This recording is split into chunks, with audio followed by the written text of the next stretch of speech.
Buen día. Bueno, hoy vamos a ver un tema que a mí particularmente me resulta apasionante, ¿no? Las teorías del comercio internacional, su influencia y el desarrollo en cada uno de los países.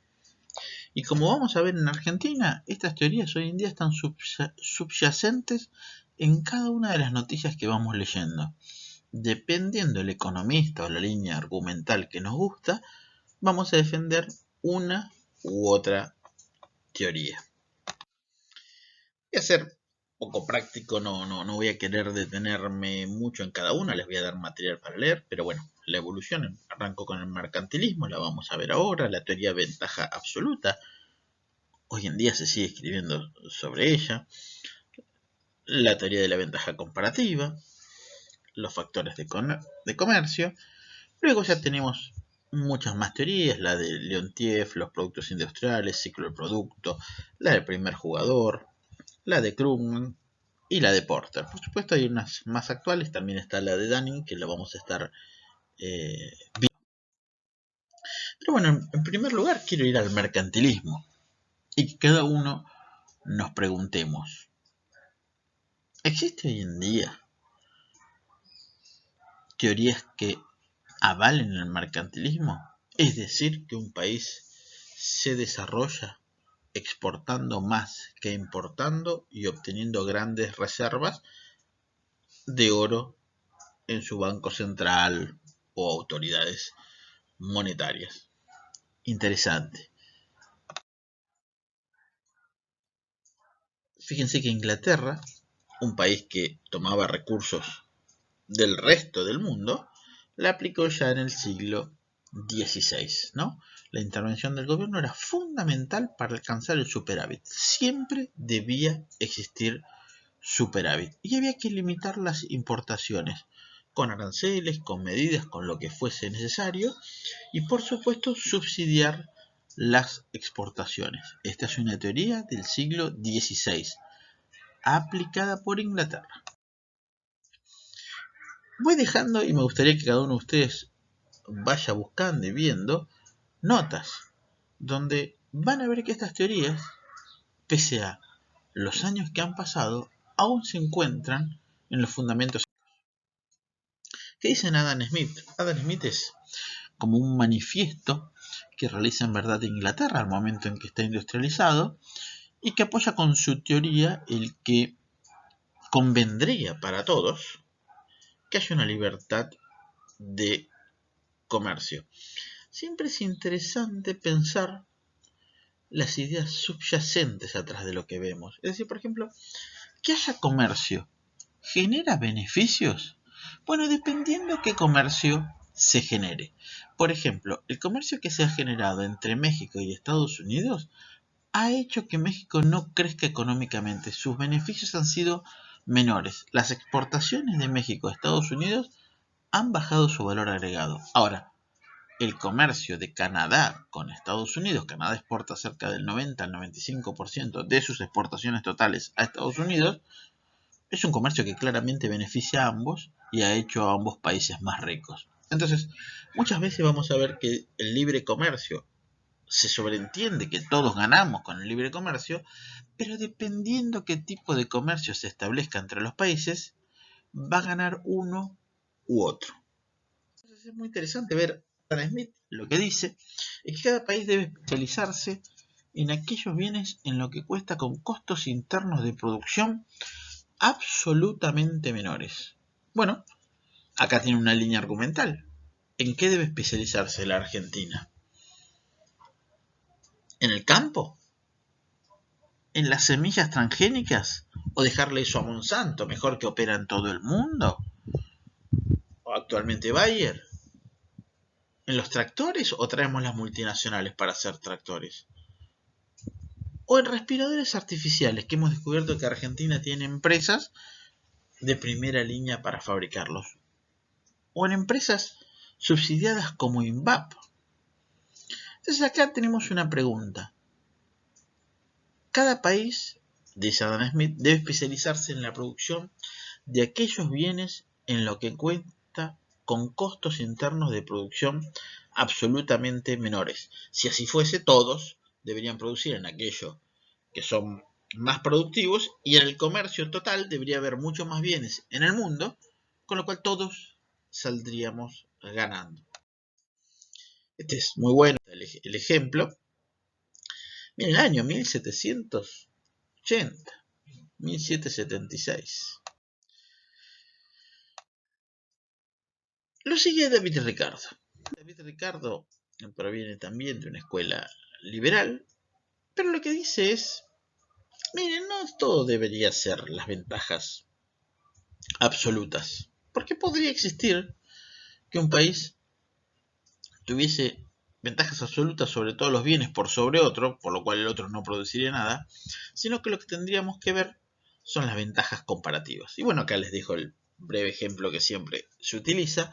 Si ambos producen aquel bien en el que son más competitivos, la producción total de bienes es más alta, y de esta manera todos nos beneficiaríamos con el comercio internacional de bienes.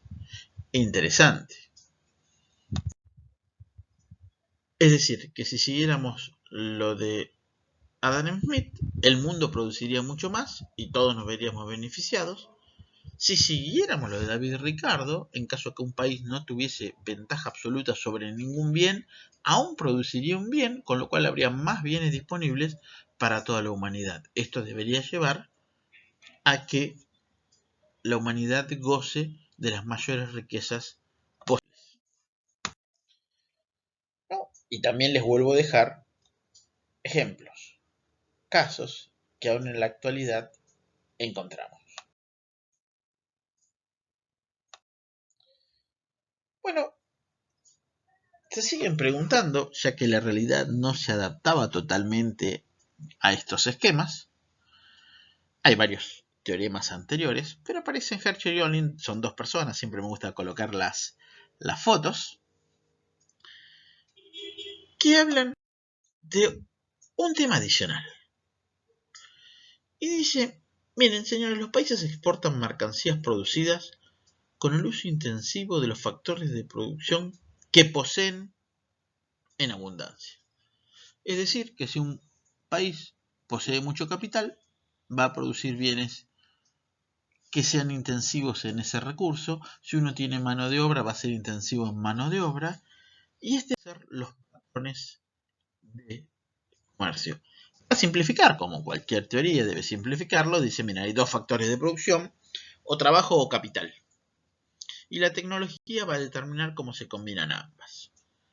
De esta manera, el país que tiene abundancia en mano de obra debe especializarse en la producción y exportación de ese producto que sea relativamente intensivo en mano de obra. Es decir, China tiene mucha mano de obra, debería actualmente hacer solo productos intensivos en mano de obra. Argentina tiene poca mano de obra, debería hacerlo en algún otro tipo de producto. Dice, bueno, y esta es la manera en que el comercio internacional se va a desarrollar entre los diferentes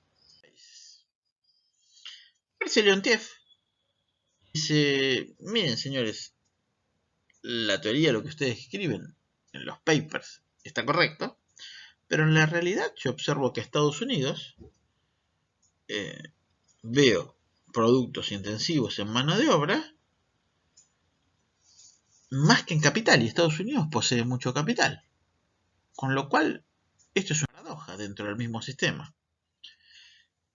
Acá descubren que Estados Unidos exportaba más productos que eran mano de obra intensiva que los productos de capital intensivo. Por supuesto que la mano de obra que Estados Unidos tenía es mano de obra calificada. Entonces ahora lo que tenemos es un problema, que el trabajo no es solo uno, sino que puede ser los ingenieros de Corea o quienes cosen prendas en Angola.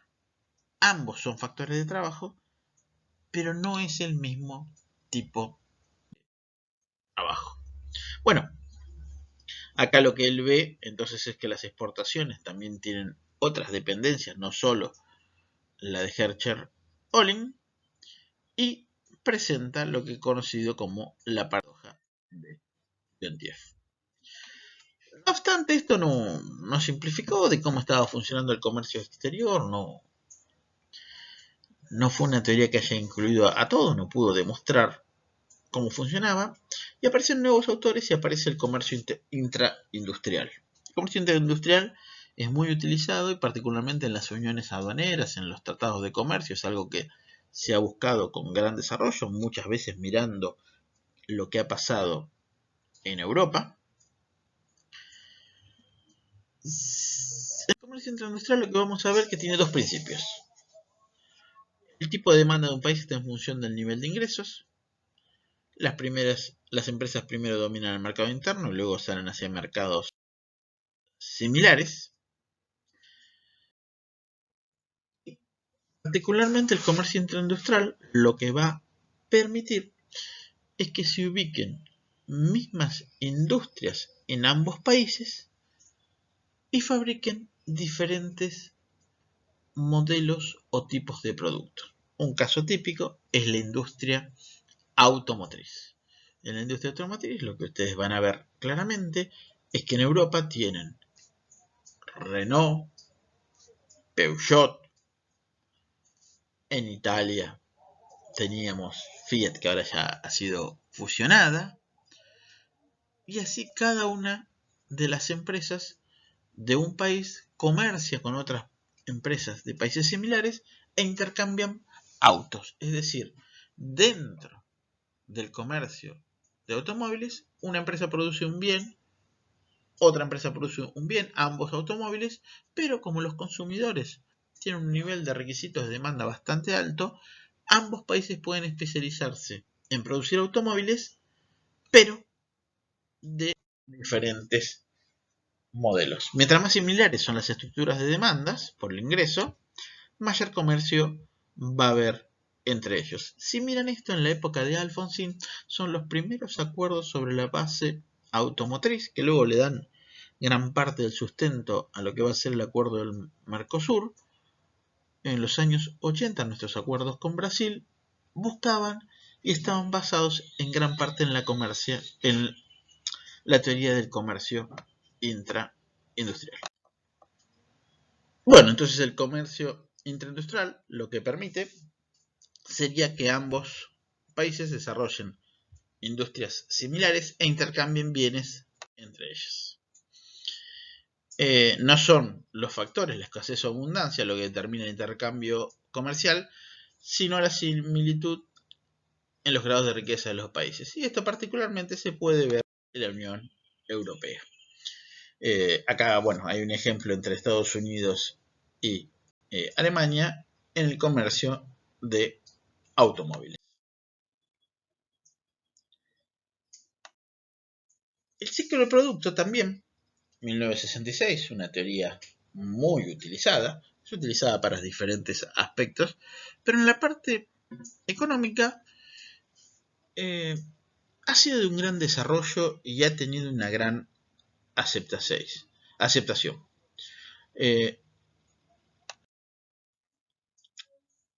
No todos los productos están disponibles en todos los mercados en el mismo momento. Todos los productos innovadores surgen en países de mano de obra calificada y esos productos innovadores van a ir madurando y van a pasar a los países con menor grado de desarrollo. Entonces todo producto va a tener una introducción, un crecimiento, una madurez, un declive en cada uno de las ventas. Entonces vamos a pensar en productos de este tipo. Por ejemplo, pensemos en automóviles eléctricos. ¿En qué etapa se encuentran? ¿Están estandarizados para todo el mundo? ¿O actualmente están en la introducción y crecimiento en las economías más desarrolladas? En una etapa 2 se van a volver más estandarizados y van a entrar en otras ciudades cosmopolitas con gran poder adquisitivo, San Pablo, Buenos Aires, el Distrito Federal, y a futuro, una etapa, el país va a tener producción y mano de obra y va a ser generalizado la utilización de este tipo de productos.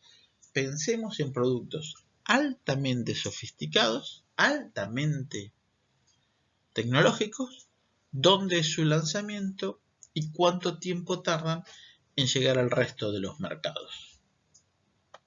Esta es la teoría del ciclo del producto, de Berman en particular. Lo que va a decir es, bueno, miren, cómo se van a ir las inversiones internacionales, cómo se van a ir instalando cada una de las actividades en cada uno de los países, dependiendo si es una etapa innovadora o madura. Y esto va a dar lugar al comercio internacional, es decir, que cuando el producto recién se lance, se hace en los países donde ha sido desarrollado, donde hay una gran capacidad tecnológica, y siguiendo con cada una de las etapas, va a ir desplazándose su producción hacia otros mercados y de esos nuevos lugares donde se produce, vendiéndose a cada uno de los países que aún lo consuman. Y esto va a dar lugar al comercio internacional, es decir, que va a explicar cómo se mueven todas las inversiones extranjeras y adicional a esto, cómo también el comercio internacional se va a mover en relación a este patrón. Bueno, aparece una teoría, la teoría del primer jugador. Esto es una teoría importante y tal vez algo muy interesante. La teoría del primer jugador dice que aquel que entra primero en un sector tiene, de alguna manera, una mayor participación en el mercado y así también un costo reducido. Es decir, si yo ingreso y hago un producto totalmente innovador, luego el segundo jugador o quienes vengan atrás mío van a tener que hacer inversiones muy grandes y de mayor riesgo.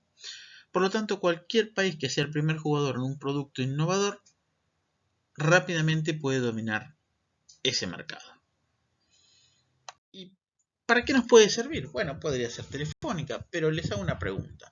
¿Puede la Argentina competir y desarrollar un mejor motor o auto a combustión como actualmente utilizamos, nafta, diésel? Podríamos hacerlo, tendríamos que invertir un montón de recursos, pero si la Argentina pensara en el futuro, podríamos estar pensando en qué auto eléctrico desarrollamos, qué tractor, qué sector exclusivamente podemos el día de mañana desarrollar una tecnología que sea fácilmente exportable al resto del mundo. No tenemos por qué producir todo, no tenemos por qué tener todos los insumos en la Argentina, sí tenemos que elegir tal vez algún sector en donde podamos ser competitivos. Y les dejo otra teoría muy interesante de Paul Krugman acerca de que el comercio puede ser alterado porque los mercados no son perfectamente competitivos, ¿no? Y existen las economías de escala. El costo es importante, así que el costo puede determinar el precio de un bien o al valor que uno puede competir con el resto de las economías. Por lo tanto, existen economías de escalas internas y economías de escalas externas. Entonces acá dice, miren, las economías de escalas internas, el costo disminuye con el tamaño de la empresa. Es decir, miren, realmente en China tenemos empresas que tienen 20.000 empleados. Mientras más empleados tienen, sus costos unitarios de producción disminuyen. Pero también existen economías de escala externas, donde el costo unitario disminuye con el tamaño de la industria.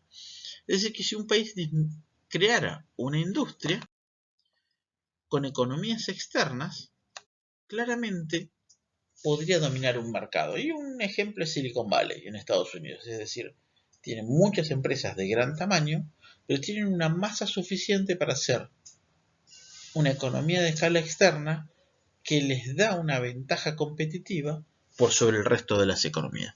Y esto va a producir que en esos países se instalen estas industrias y de ahí se exporten estos bienes al resto del mundo, generando patrones de comercio internacional. Aquí traigo otro de la ventaja competitiva de las naciones, Michael Porter en particular. La prosperidad nacional es creada, es decir, generación a generación debemos ir generando nuevos recursos. No es totalmente heredada, sin embargo la herencia es verdad, tiene algunos beneficios.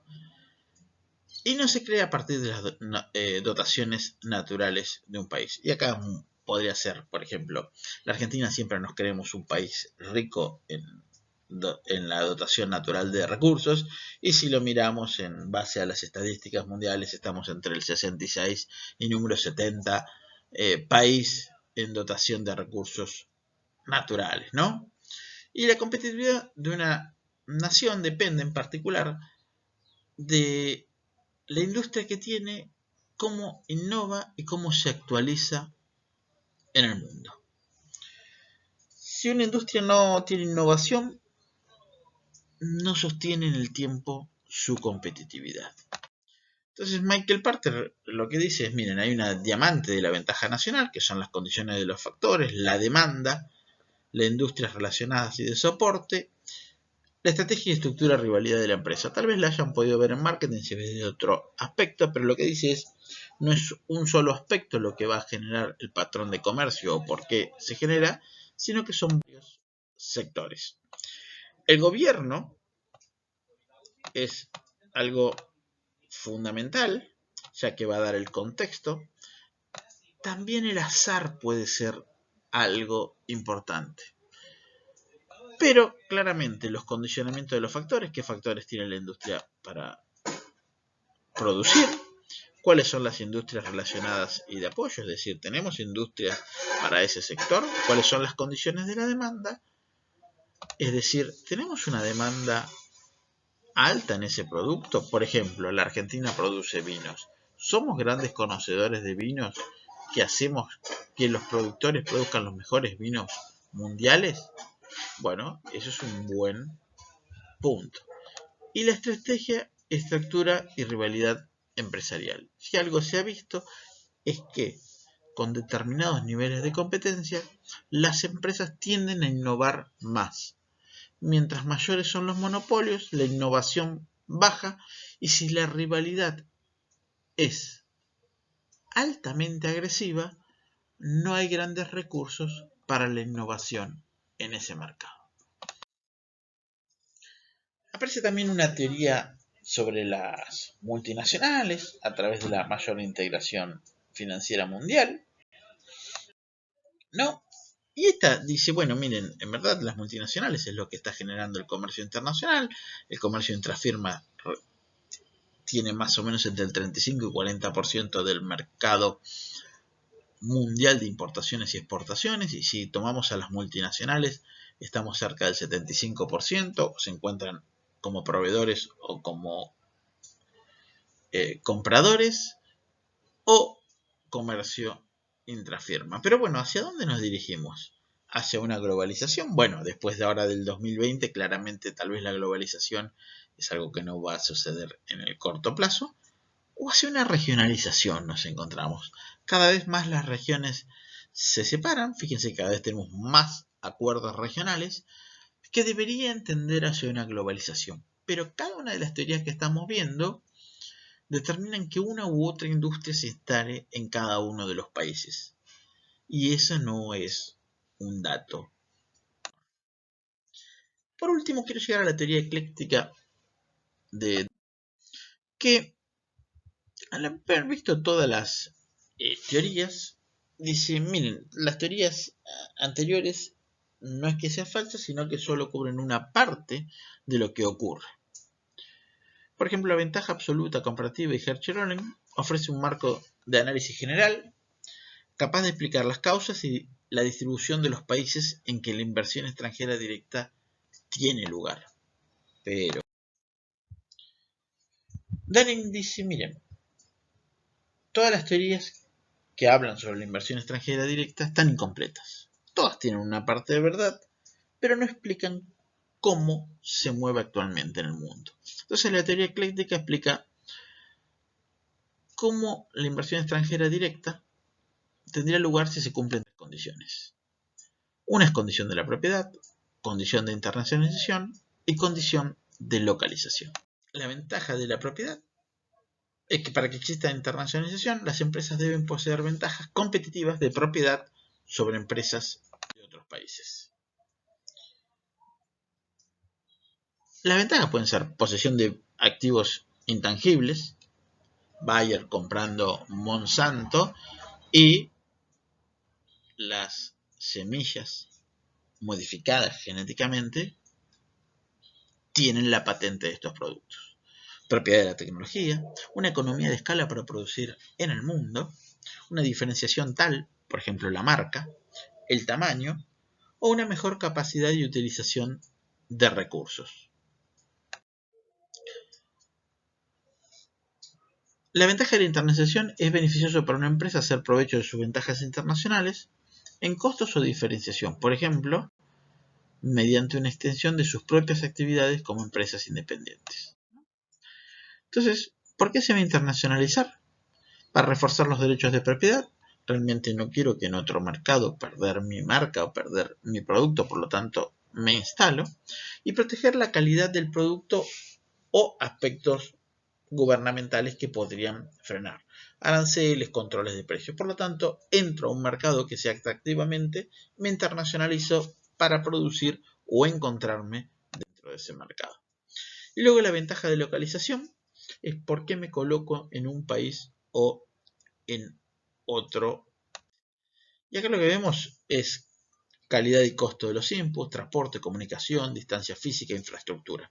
Acá se me ocurre, por ejemplo, Argentina, un país que necesita mucha inversión, pero sin embargo, hace unos años atrás, si ustedes lo han visto, Techin ha invertido cerca de 1.800 millones de dólares en una nueva planta en Houston.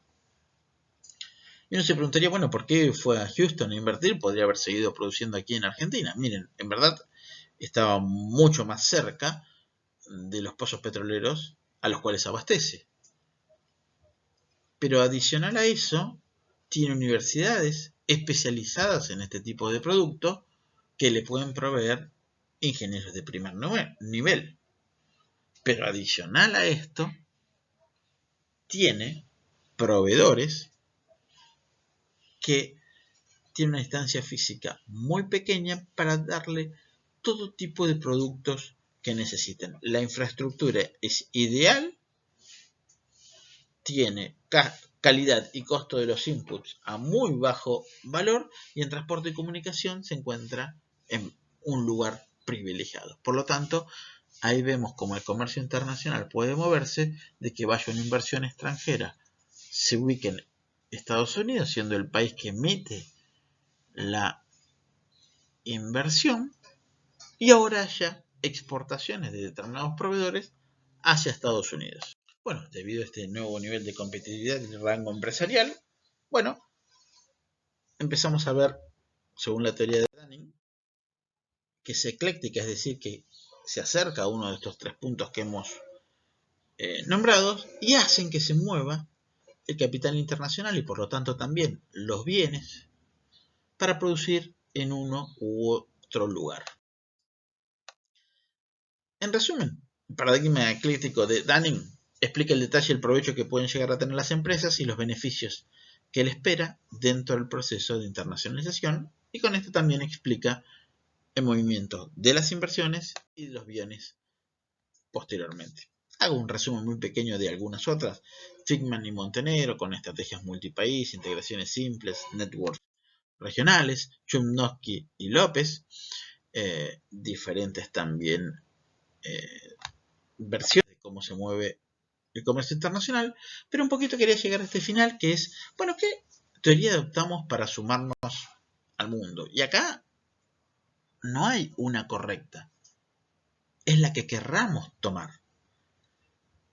Y nada, agarré algún par de títulos viejos, y acá les pregunto, ¿qué teoría ve cada uno de ustedes detrás de cada título? Y cada uno puede tener una teoría diferente. Europa controla la inversión extranjera directa, porque tal vez la inversión extranjera directa luego mueve flujos de bienes materiales físicos. Mercados que se cierran a la Unión Europea y busquen cambiar los patrones de comercio serán castigados por la Unión Europea. La India derriba un satélite propio. Miren, tenemos suficiente capacidad como para derribar un satélite propio. Somos una superpotencia en el espacio. Tenemos proveedores para desarrollar este tipo de productos. China avanza casilleros en la carrera espacial frente a Estados Unidos y Rusia. Es decir, que hay países peleando por quienes tienen la tecnología y la capacidad de llegar a Marte y colonizar tal vez recursos de Marte. Estamos hablando de los próximos 100, 200, 300 años de la humanidad. Fíjense la importancia relativa. Argentina construye una pared que la va aislando de muchos mercados. ¿Lo hace por algo? ¿Hay una teoría subyacente de esto? ¿No? Y les fui poniendo varios. Materias primas lideran la exportación. La Argentina hemos sido campeones durante 100 años de exportar materia prima. Superávit comercial, superávit fiscal, palabras que vienen asociadas a las teorías. Cada teoría. Bueno, acá están inversiones que se van de campana a Houston por un tubo, las que les comentaba. Si todas las teorías fuesen reales, si el superávit fiscal fuese lo más importante, uno debería preguntarse por qué Estados Unidos gasta tanto dinero en ejércitos. ¿Para qué tener ejércitos si no gastar ese dinero en su economía? Le sería mucho más rentable. Pero hay algo adicional donde vemos a los países desarrollados gastar gran parte de su PIB en el desarrollo de ejércitos nacionales. Y sepan que el comercio de armas está exceptuado en la Organización Mundial de Comercio de seguir las reglas de comprar a proveedores mundiales. Es decir, que si la Argentina desarrollara, no sé, un proveedor de acero para tanques, aún así Estados Unidos podría comprar a un precio muchísimo más caro dentro de su propio mercado y la OMC no podría sancionarlo, ya que el gasto en seguridad se considera un gasto estratégico que está fuera de las reglas de la OMC. Este es un tema que pasó de ser percibido, pero hace poco tiempo Rusia y China han ido probando desconectarse de Internet y probar sus propias redes de cómo están funcionando, ¿no? Y China, claramente con WeChat, con diferentes productos, tiene tantos millones de personas en su red como también tiene el resto del mundo. Y acá viene una pregunta. ¿Las multinacionales siguen y aprovechan las políticas de sus países? ¿O las multinacionales no tienen nacionalidad? Y esto es muy bueno porque uno siempre pensaría que las multinacionales no tienen nacionalidad hasta que un negocio es afectado en algún otro mercado y la embajada del país de origen de esa multinacional hace los reclamos pertinentes. Pero quería traerlos a esta última reflexión, que es la industria que va por la ruta de la seda. Esta fue una ruta comercial, fíjense cuándo, siglo I a.C. Se extendía por todo el continente asiático, conectando China con Mongolia, llegando hasta Europa y el norte de África. La famosa ruta de la seda. Si el comercio global está liberado, fíjense acá les dejo, hay varias discusiones sobre esto, la nueva ruta de la seda. Fíjense, ya hay un tren que sale de China y va hasta el corazón de Europa. Van a ver todos los puertos por donde navegan cada uno de los corredores económicos, cuáles son los ferrocarriles, oleoductos y gasoductos, todos los marcados con puntos en azul. Les voy a marcar. Ustedes pueden verlos todo el resto de cada uno de los puntos en azul. ¿Saben qué son? Puertos marítimos con convenios con China o con capital de empresas chinas. Fíjense en todos los lugares donde se ha expandido y esta vendría a ser la nueva ruta de la seda. Es como China, el Estado chino, promueve a las empresas a poder ingresar a los mercados. Y acá les dejo más.